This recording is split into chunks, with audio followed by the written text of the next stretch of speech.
Hello everyone, एक बार फिर से आप सभी का स्वागत है इस नए टॉपर टॉक के इस नए वीडियो में। तो हम अभी मौजूद है आपके बीएससी एग्रीकल्चर के हॉस्टल में और हम मिलने वाले हैं आपके बीएससी एजी का टॉपरों से। तो इनसे हम मिल करके कुछ खास बातचीत करेंगे और बहुत चीज़ें जानने की कोशिश करेंगे कि इनका 2022 में क्या प्लानिंग था पढ़ने का। CUET 2023 इन्होंने दिया है और इन्होंने पास किया है। अच्छे अच्छे रैंकर भी बैठे हुए यहाँ पे। तो आइए इनसे मिलते हैं और बहुत कुछ जानने की कोशिश करते हैं। सबसे पहले नाम बताइए। गोपाल सिंह। कहाँ से हैं? मधुबनी, बिहार। बिहार से हैं। चलिए पहले परिचय ले लेते हैं, उसके बाद हम क्वेश्चन पे आएंगे। आपका नाम क्या है? Honey Singh Rajput, district Hamirpur, UP. UP से है। चलिए आपका नाम? मेरा नाम है आनंद तिवारी, मैं हूँ छपरा बिहार से। छपरा बिहार से? Yes sir. क्या बात है, मैं भी छपरा बिहार से हूँ। कोई बात नहीं। सर मेरा नाम है Mayank Pratap Singh and I am from Lucknow, UP. UP से है? हाँ जी सर, यूपी से। तो यहाँ पे बिहार और यूपी दोनों स्टेट के छात्र हैं। चलिए हम आते हैं क्वेश्चन। सबसे पहले आपसे प्रश्न ये है कि आपके माइंड में कैसे ये थॉट बना कि हमको बीएससी एजी ही करना है? ये कहाँ से आया था? सर एक्चुअली अगर मैं ऑनेस्टली बोलूँ तो मैं नीट की प्रिपरेशन कर रहा था। उसके बाद मैंने CUET दे दिया एक्सीडेंटली। उसके बाद मुझे जब BHU अलॉट हुआ तो मैंने प्लान किया कि मुझे BSc AG करनी है because of this college particularly. तो पहले बार मतलब कि ऐसे माइंड से मतलब कैसे बना, मतलब BHU ही, मतलब कि आखिर BHU ही क्यों, मतलब एग्रीकल्चर के लिए? क्योंकि स्टार्टिंग से अगर मुझे मेडिकल भी लेता तो मैं BHU में लेता, मेरा ड्रीम कॉलेज था। यही एक रीज़न था, इसलिए मैंने चूज़ किया इसको। Thank you. चलिए नेक्स्ट क्वेश्चन लेते हैं। अच्छा ये बताएंगे आपको कैसे ये विचार आया कि हमको BHU से मतलब BSc AG ही करना है? मुझे ये विचार है क्योंकि मैंने देखा था कि BHU अपने आप में मतलब पूरे देश में इसका बहुत नाम है और कि ये एक प्रोफेशनल डिग्री भी है BHU में 4 इयर्स की। तो इसलिए मुझे लगा कि BSc AG अच्छा रहेगा इस BHU से करने के लिए। मैंने बहुत सुना था प्लेसमेंट भी यार अच्छे हो जाते हैं, इसलिए मेरा विचार है कि मेरे को BHU में जाना है और ये मेरा ड्रीम कॉलेज भी था BHU, इसीलिए। अच्छा आपका पूछे तो? ये हमारा पहले ही से ड्रीम कॉलेज है, क्योंकि हम पहले से सोचे थे कि हमको BCA चाहिए है, क्योंकि इसी से हम BSc AG करेंगे, PhD भी यहीं से करेंगे। यही हमारा मोटिव था। अच्छा अगर मानते हैं कि BHU नहीं होता आपका तो फिर अब क्या करते आगे? तो हमारे पास दूसरी यूनिवर्सिटी भी थी, CSE यूनिवर्सिटी कानपुर की, जो सबसे अच्छी है। अभी उसको देश में सबसे अच्छा वो मिला है कि अभी उसको प्रथम यूनिवर्सिटी दिया है कृषि विश्वविद्यालय का। तो हमारे पास वो थी, हमारे पास 2 चॉइस थी, लेकिन ये चॉइस मिली है तो हम BHU को चुनेंगे। पहला प्रेफरेंस आपका यही था? BHU हाँ, था। यही हमारा वो था। हाँ चलिए अगले कड़ी में चलते हैं। आपको कैसे मतलब ये विचार आया कि मतलब हमको BHU से AG करना है? मैं नीट का तैयारी कर रहे थे हम। उसके बाद क्या हुआ कि CUET का एग्ज़ाम आया तो हम फिल कर दिए, फिर नीट में नहीं हुआ तो यहाँ आ गए। चलिए और एक दो इधर से ले लेते हैं। आप लोग का कैसे आया? देखिए मेरा इंटरमीडिएट एग्रीकल्चर से था और एग्रीकल्चर के फील्ड में I think BHU he best है। BHU और एग्रीकल्चर से मेरे हिसाब से यूनिवर्सिटी कोई ना कोई पाना था, तो BHU बेस्ट है। अगर BHU आपका ना होता तो BHU आपका ना होता तो मेरा CSE यूनिवर्सिटी यूपी कैडेट के थ्रू मेरा CSE यूनिवर्सिटी में भी हुआ था, मेरा उसमें एडमिशन हो गया था। BHU हो गया था, वो तो मैंने CUET का डाल दिया था, तैयारी की थी। BHU में हो गया तो BHU में आके वहाँ से एडमिशन कैंसिल करा के। Thank you. मतलब कि प्रेफरेंस मतलब इन्होंने सबसे ज़्यादा प्रेफरेंस BHU को ही दिया है और BHU मिला भी है। तो इसके लिए BHU एग्रीकल्चर स्टूडेंट के लिए ड्रीम कॉलेज होता है ना, मतलब कि AG के लिए जाना जाता है आपके BHU, इसलिए इन लोग का उद्देश्य था कि हम BHU में आए और आए भी। तो इसके लिए सबसे पहले आप लोग को शुभकामनाएं, क्योंकि आप लोग CUET 2022 को क्रैक किया है और इतनी सी सीटों में अपना जगह बना पाया है। चलिए नेक्स्ट क्वेश्चन इनसे जानते हैं कि इन लोगों ने कैसे प्रिपरेशन किया अपना CUET 2022 का। इनसे हर बच्चे से आइडिया लेंगे तरह तरह के। तो सबसे पहले आपका क्या स्ट्रेटेजी था पढ़ने का? ये जो CUET 2022 था वो कैसे आपने तैयारी किया? मैंने तैयारी का, मैं नीट की प्रिपरेशन कर रहा था, तो जो सिलेबस उसका होता है, मैंने PCB स्ट्रीम से ही CUET भी दिया है, तो जो उसका सिलेबस होता है सेम सिलेबस इसका था। तो मेरा पहले से प्रिपरेशन अच्छा था, लेकिन जो अपकमिंग उनको ये बताना चाहूँगा, उनको अपनी प्रिपरेशन टोटली NCERT सेंटर्ड करनी चाहिए। मतलब उनको मेनली NCERT पे फोकस करना है और हो सके तो ज़्यादा से ज़्यादा क्वेश्चन सॉल्व करें, काफ़ी हेल्प मिलेगी उससे। तो ये आपका स्टडीज था। आपका रैंक इसमें कितना है? मेरा AIR 3 है, 3rd रैंक। AIR 3। सोच सकते हैं दोस्तों कि छोटी सी सीटों में इन्होंने रैंक हासिल किया है, रैंक 3rd होते हैं। चलिए और भी छात्र से मिलते हैं। आपका स्टडीज क्या था पढ़ने का? सबसे पहले मेरा स्ट्रेटजी था कि सबसे पहले मेरे को सिलेबस को ख़त्म करना है, कि सबसे पहले हमको सिलेबस को समझना चाहिए कि सिलेबस कैसे है, कि हमको पता है कि इसमें खाली क्लास 12th का सिलेबस आता है, तो सबसे पहले सिलेबस ख़त्म करना है कि 1-2 महीने पहले एग्ज़ाम से, और फिर 10-15 दिन उसको रिवाइज़ करते रहना है, 5-6 बार रिवाइज़ कर लेंगे। फिर उसके हमको क्वेश्चंस प्रैक्टिस, जहाँ से आपसे कोई कोचिंग कर रहा होता है तो वहाँ के पेपर्स मिलते हैं, तो पेपर सॉल्व करने हैं और बस उसको रिवाइज़ करते रहना, तो इससे आपका मतलब अच्छा रैंक CUET में आ जाएगा। अच्छा, आप बताएंगे कि सिलेबस क्या है इसका? इसका सिलेबस वही नीट के हिसाब की बायो है, बायो आती है, वो भी NCERT मेन NCERT आती है, NCERT बायो प्लस केमिस्ट्री, और जो बायो फील्ड से उसके लिए फिजिक्स, और जो एग्रीकल्चर से, जैसे मैं एग्रीकल्चर था इंटर से, तो मुझे एग्रीकल्चर। अच्छा, आप बताएंगे कितना प्रश्न आते हैं आपके CUET 2022 में कितने आए थे? 150 और करने थे 120। मतलब 150 क्वेश्चन आए थे और आपको उसमें अटेम्प्ट करना था 120, है ना? तो एक प्रश्न कितना था, मतलब कितने मार्क्स था? 5 600 का पूरा टोटल मार्किंग थी, और एक 5 का था। चलिए, और भी स्टडी जान लेते हैं कि इन्होंने कैसे तैयारी किया। आपका क्या स्टडी था पढ़ने का? हमारा इंटरमीडिएट ही एग्रीकल्चर से था, तो हमें स्कोप ये पता थे कि मतलब क्या करना है हमको आगे, तो बस हम यही प्रिपरेशन किए हैं अपनी कि जो विकल्प आते हैं तो उसको अच्छी तरह पढ़े हैं। जो हमने बताया है कि हमारा एग्रीकल्चर से इंटरमीडिएट है, तो हम पहले से अच्छी तरह पढ़े हैं। हमारे डोमेन सब्जेक्ट थे 3 ABC, मतलब बायो और केमिस्ट्री और एग्रीकल्चर, तो हम इसकी अच्छी से प्रिपरेशन किए हैं। जी बिल्कुल।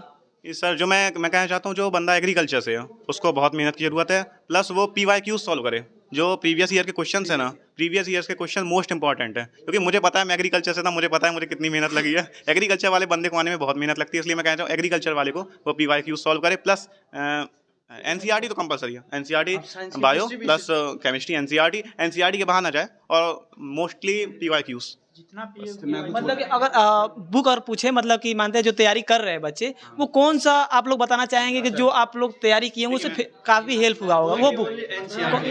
ओनली एग्रीकल्चर के लिए बताना चाहूँगा, ओनली NCERT बुक मतलब कि खाली NCERT से हो जाए? किसी भी साइंस की किसी भी स्ट्रीम से हो, आप मैथमेटिक्स से हो, एग्रीकल्चर से हो, बायोलॉजी से हो, आपको NCERT ही पढ़नी है। उसके अलावा आपको जो प्रीवियस ईयर क्वेश्चन है, कई एग्जाम्स के क्वेश्चन बैंक है या कोचिंग के क्वेश्चन बैंक, वो सोल्व करने हैं, बस इसके अलावा कुछ नहीं करना आपको एक्स्ट्रा। तो और एक ये होना चाहिए कि आपको बहुत लाइटली नहीं लेना CUET को, क्योंकि मैंने दिया है तो जो नीट का लेवल होता है ऑलमोस्ट CUET लेवल वही था। अगर हम फिजिक्स की बात करें तो जो नीट लेवल होता है वही लेवल था, और अब की बार का अगर पेपर देखें 2022 का जो नीट था उससे ऊपर लेवल का फिजिक्स का था पेपर, उससे भी अच्छा पेपर आया था। और केमिस्ट्री की बात करें तो इक्विवेलेंट था, बायो इक्विवेलेंट था। मतलब अगर आप नीट की प्रिपरेशन कर रहे हो जो PCB स्ट्रीम से है, उनको एकदम लाइटली लेके CUET नहीं करना। CUET आसान होता है, जैसा नीट है वैसा CUET है, और एक तरीके से उससे भी टफ कह सकते हैं, क्योंकि यहाँ पे सीट्स बहुत कम है, यहाँ पे आना और भी मुश्किल है BHU अगर आप चूज कर रहे हो तो। बोलना चाहूँगा इसके अंदर, मतलब मेन बात CUET में को रिवाइज बार बार ज़्यादा करना पड़ेगा, कि इसमें टाइम लिमिट बहुत मतलब अच्छी है। फिजिक्स जैसे 40 क्वेश्चन हमको 45 मिनट में करने होते हैं, तो वही ऑनलाइन पेपर था तो बहुत अच्छी स्पीड चाहिए होती है, रिवीजन बहुत बार करना है हमको तीनों सब्जेक्ट के अंदर, फिजिक्स केमिस्ट्री बायो ABC जो भी स्ट्रीम है आपकी, तो बार बार रिवाइज करते रहेंगे तो इससे ज़्यादा फायदा रहेगा क्वेश्चन सॉल्व करने के अंदर। और सर मैं एग्रीकल्चर के लिए एक बहुत अच्छी बुक बता देता हूँ। एग्रीकल्चर के लिए नीमराज सुंडा सबसे अच्छी बुक है। एग्रीकल्चर वाले जितने भी स्टूडेंट हैं वो नीमराज सुंडा यूज़ करें, उससे पूरा अच्छा खासा। और ज़्यादा से ज़्यादा NCERT एग्जाम्पलर कर सकते हैं। NCERT तो मोस्ट इंपॉर्टेंट। NCERT की एग्जाम्पलर और NCERT आपको पढ़नी ही पड़ेगी, यदि कोई भी एग्जाम में साइंस स्ट्रीम की वो क्रैक करनी है तो ये पक्का है। अच्छा, तो ये बताइए कि जो बच्चे भी तैयारी कर रहे हैं उन्हें कितना भी मेहनत करने की जरूरत है अभी से? एग्जाम तो हमसे अच्छी से मेहनत करनी पड़ेगी, क्योंकि जो अभी आएगा 2023 का वो अच्छे कठिन होगा एग्जाम, इसलिए थोड़ी प्रिपरेशन अच्छी से करनी पड़ेगी। पिछली बार पहली बार एग्ज़ाम हुआ था तो उतना वो लोग भी ध्यान नहीं दिए थे आपसे, मतलब ज़्यादा सेंट्रिक करके एग्ज़ाम होगा तो ज़्यादा दिक्कत है। और अब ज़्यादा लोग CUET को जानेंगे क्योंकि एग्ज़ाम पॉपुलर हो गया है, तो ज़्यादा फॉर्म भी भराएगा, तो सीट ऑलरेडी कम है, कंपटीशन ज़्यादा बढ़ेगा। अच्छा, ये बताइए कि सीटें कितने हैं आपके BHU में? इस बार कितने सीटों पे समाप्त हुआ? 154। कितना है? 154। CUET के अंदर 154, बाकी sports quota, employment ward. Sport Kota पता है इसमें कितना मिलता है? 5 स्पोर्ट्स कोटा की सीटें हैं, 5 स्पोर्ट्स कोटा और 23 ICR की हैं। नंबर का कोई झंझट नहीं है, बस स्पोर्ट्स कोटा से जो रहता है। अच्छा, ये बताएंगे कि फॉर्म कितना आया था इस बार, मतलब CUET 2000? कुछ 90,000 था शायद एग्रीकल्चर के अंदर, 90 1 लाख मान के चलो, इतना एवरेज एग्रीकल्चर का था। तो दोस्तों सोच सकते हैं कितना कंपटीशन तगड़ा होने वाला है इस CUET 2023 में। ये आपके दिन पर दिन बढ़ते ही जाएंगे। ये आपके 2022 का रिकॉर्ड रहा है, हो सकता है कि इससे इंक्रीज हो आपके 2023 में। तो अगर आप लोग तैयारी कर रहे हैं CUET 2023 का, BSc AG से चाह रहे हैं एडमिशन पाना BHU जैसे सेंट्रल यूनिवर्सिटी में, तो आप लोग कड़ी मेहनत करने की ज़रूरत है। चलिए और भी कुछ जानते हैं इन लोगों का क्या आगे प्लानिंग है। तो सबसे पहले आप बताएंगे कि आप लोगों का क्या प्लानिंग है आगे, इसके बाद आगे मतलब एग्रीकल्चर खत्म होने के बाद कुछ इसी से रिलेटेड एग्जाम देंगे। अभी देखते हैं, उतना इमीडिएट सोचे नहीं है अभी सेमेस्टर के बाद। चलिए और भी छात्र जानते हैं आपका क्या प्लानिंग है। हमारी इसके बाद MSc GRF निकालेंगे, तो वहाँ से फिर देखो ICAR भाई निकालेंगे। GRF हम JRF की तैयारी करेंगे, फिर वहाँ से निकालेंगे, फिर उसको कंप्लीट करने के बाद PhD करेंगे हम। वहाँ से हमारा जो मतलब ड्रीम है, हम प्रोफेसर बनना चाहते हैं। चलिए आपका क्या है। मेरा ड्रीम है RBI reserve bank of India के अंदर मैनेजर बनने का। मैं उसके लिए मतलब तैयारी चालू कर दी है, मतलब 4 इयर्स के अंदर कंप्लीट हो जाएगी, तो मेरा वही ड्रीम है RBI का। और इनका जानते हैं आपका क्या है। सर मैं तो इसी फील्ड में कंटिन्यू करूँगा। अभी सेकेंड ईयर से सोच रहा हूँ JRF की प्रिपरेशन करने के लिए, ICAR JRF के लिए, उसके बाद वही कंटिन्यू करना है। चलिए और भी जान लेते हैं आपका क्या है आगे प्लानिंग। मेरा आगे MSc करने का प्लान है, फिर रिसर्च में जाना चाहता हूँ। अच्छा आपका नाम नहीं हुआ है, परिचय कहाँ से है। मेरा नाम दीपक कुमार मीना, फ्रॉम राजस्थान से। तो दोस्तों यहाँ पे सभी स्टेट के छात्र हैं। चलिए नेक्स्ट क्वेश्चन एक और ले लेते हैं। क्वेश्चन ये है आप लोग से कि जब आप लोग प्रिपरेशन करना शुरू किए होंगे तो बहुत सारे कठिनाइयाँ आया होगा, तो वो कौन कौन से कठिनाइयाँ था जिससे आपको थोड़ा लगता है कि इससे मतलब और भी बेहतर कर सकते थे, मगर अगर ये कठिनाइयाँ ना आता तो। सबसे पहले कठिनाई क्या आएगी, जैसे एग्ज़ाम का डेट आएगा ना, वैसे बच्चों में पैनिक आ जाएगा। अगर जो ज़्यादा पैनिक कर जाते हैं तब सिलेक्शन नहीं हो पाता है। तो अपने को एकदम कूल रहना है कि मतलब लोग क्या करेंगे, बच्चे क्या करेंगे कि डेट आ गया तो बोलेंगे मेरे को ये नहीं आता, मेरे को वो नहीं आता, वो पैनिक कर जाएंगे। तो हमको कूल रह के प्रिपरेशन चालू करते रहना है।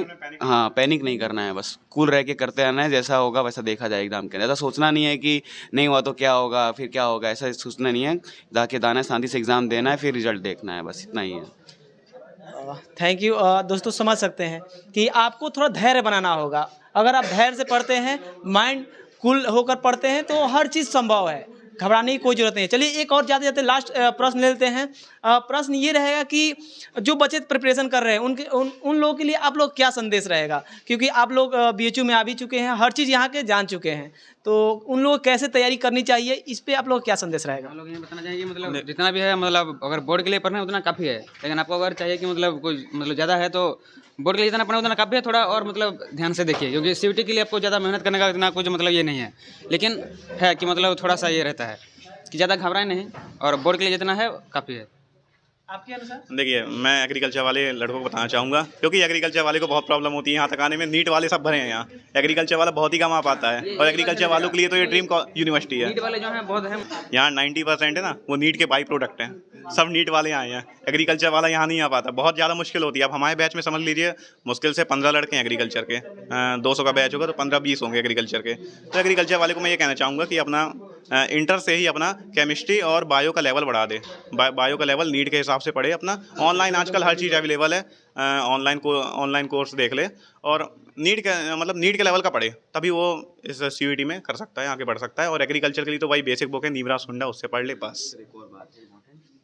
कि सर बच्चे लोग एक और गलती करते हैं कि सर लास्ट दिनों में वो लोग बस पढ़ते रहते हैं 12 घंटे 14 घंटे। वो नहीं करना है, कम से कम 1 से 2 घंटे हर दिन स्पोर्ट्स जरूर खेलना है। कोई फिजिकल एक्टिविटी करता है कि बॉडी के अंदर ब्लड सर्कुलेशन बढ़ते रहे, कि वो बहुत जरूरी है। स्पोर्ट्स खेलना 1 से 2 घंटे, तो उसका पढ़ाई में ज़्यादा मन लगेगा। स्पोर्ट्स करो, लास्ट में मेडिटेशन भी करना चाहिए बच्चे लोग को, उससे माइंड कूल रहेगा। मेडिटेशन भी और स्पोर्ट्स दोनों बहुत जरूरी है। Thank you. यस पढ़ाई पूरा NCERT सेंट्रिक होना चाहिए। बाकी अगर आप आलतू फालतू बुक वो पढ़िएगा तो आपको एक्स्ट्रा डेटा मिलेगा, और वो एग्जाम में पूछेगा भी नहीं, कोई रेलेवेंसी नहीं रखता है। अगर आप NCERT सेंट्रिक पढ़िएगा तो आपको रेलेवेंट रहेगा, क्वेश्चन वहीं से आते हैं पूरा।